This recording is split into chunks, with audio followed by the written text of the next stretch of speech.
बार बार video cut हो जा रहा है मेरा। चलो लिसन, त्रिकोणमिति का परिचय, चैप्टर 8 इंट्रोडक्शन ऑफ ट्रिगोनोमेट्री, यानी त्रिकोणमिति को हिंदी इंग्लिश में क्या बोलते हैं, ट्रिगोनोमेट्री। ठीक है, ये परिचय जो करवाए हैं वो जेफ हर्बर्ट बताए हैं। जेफ हर्बर्ट एक वैज्ञानिक थे, मैथमेटिक्स थे, गणितज्ञ थे, जिन्होंने त्रिकोणमिति के बारे में समझाए थे।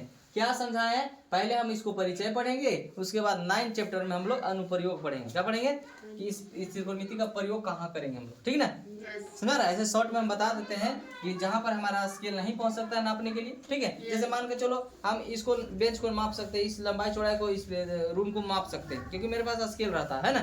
लेकिन हम यहाँ से सूर्य से पृथ्वी के बीच की दूरी नाप सकते हैं, स्केल है मेरे पास, तो वहाँ हम लोग प्रयोग करेंगे, 9 में बताएंगे डिटेल में, ठीक है। इसे अभी हम परिचय करते हैं। क्या करते हैं, परिचय। अब परिचय में देखिए सबसे पहले पूछेगा त्रिकोणमिति होता कितना है, तो बोलना 6 प्रकार के होते हैं, 6 का नाम बताएंगे। बोलो sine theta, cos theta, tan theta, cosec theta, sec theta, cot theta. Clear है। साइन के भाई को जब पूछेगा तो बोलना कॉसेक थीटा। अब भाई के नाम से इसलिए याद करा रहे हैं ना, आसान होगा, आगे चल के फॉर्मूला जो हम बताएंगे तो आसानी होगा याद करने में, बहुत इजी में याद हो जाएगा, ठीक है। और नहीं याद करेंगे भाई के नाम से तो दिक्कत होता है, उसे रटना पड़ता है बहुत ज्यादा। चलिए, कॉस के भाई को पूछे तो क्या बोलेंगे, सेक थीटा। टेन के भाई को बोलेंगे क्या बोलेंगे, कॉट थीटा। इसको रट लीजिएगा भाई के नाम से, ठीक है। 6 याद हो जाना चाहिए। चलिए, उसके बाद आप चलते हैं इधर।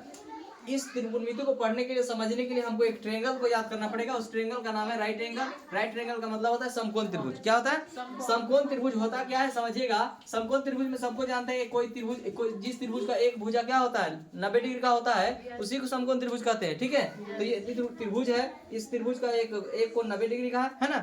अब नाम तीनों भुजा का नाम होता है कुछ कुछ, क्या नाम होता हिंदी में बोलते हैं लंब, क्या बोलते हैं लंब, इसको बोलते हैं आधार, इसको बोलते हैं कर्ण। क्या बोलते हैं, इंग्लिश में बोलेंगे परपेंडिकुलर, बेस और हाइपोटेनियस। समझ आ गया।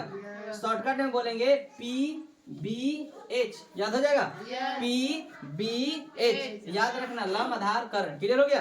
अब इसका क्यों प्रयोग है सही आइए समझते हैं। आप लोग इससे पहले एक और त्रिकोणमिति का फॉर्मूला लिखवाए थे, लंब आधार कर्ण का सूत्र लिखाए थे। अगर इस तीनों भुजा में कोई एक भुजा नहीं देगा, या लंब नहीं देगा, या आधार नहीं देगा, या कर्ण, तो क्या सूत्र होता है देखिएगा। P का सूत्र होता है, P मतलब लंब, अगर लंब नहीं देगा तो सूत्र होता है H² माइनस B²। B नहीं देगा तो अंदर रूट बोलिएगा H² माइनस P²। समझ रहे हैं। लेकिन अगर H नहीं देगा तो बोलना under root P² plus B²।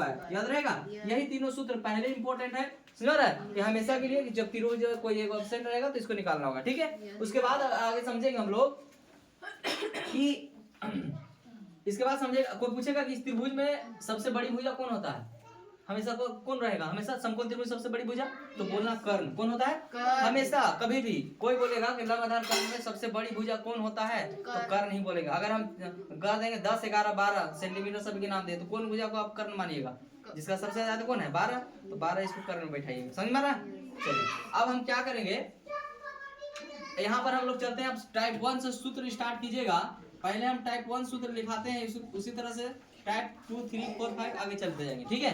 तो चलिए, टाइप 1 में सूत्र क्या है समझिएगा, साइन थीटा को लेकर है।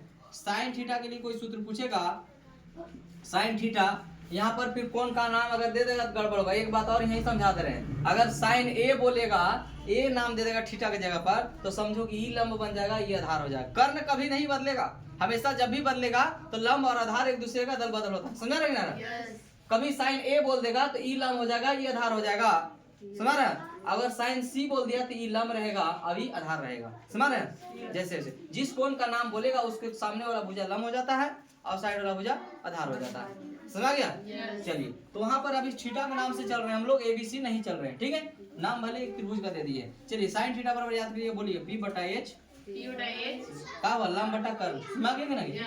उसके बाद हम बोले कॉस थीटा को याद कर लीजिएगा। कॉस थीटा का सूत्र होता है B/H, क्या होता है B/H। और टेन थीटा का सूत्र जो होता है, टेन थीटा का वो होता है P/B। H दोनों पर। फिर से सुनो, sine theta P/H, cos theta B/H और टेन थीटा बराबर P/B। तीनों याद हो गया। जैसा ही तीनों याद हुआ ने, आपको ये तीनों को याद करने की जरूरत। इन लोग भाई का, इन लोग भाई का नाम है, साइन का भाई का नाम बताओ, कॉसेक नाम है कि नहीं है। बस एक भाई हमेशा जानते हो भाई भाई का दुश्मनी होता है, बंटवारा करता है कि नहीं बंटवारा, दुश्मनी होता है ना, तो हमेशा याद रखना कि इसका उलट देना है, बस उल्टा काम करना है। P बटा H है तो इसका जस्ट उलट दो, H बटा P हो जाएगा, समझ गए ना क्या?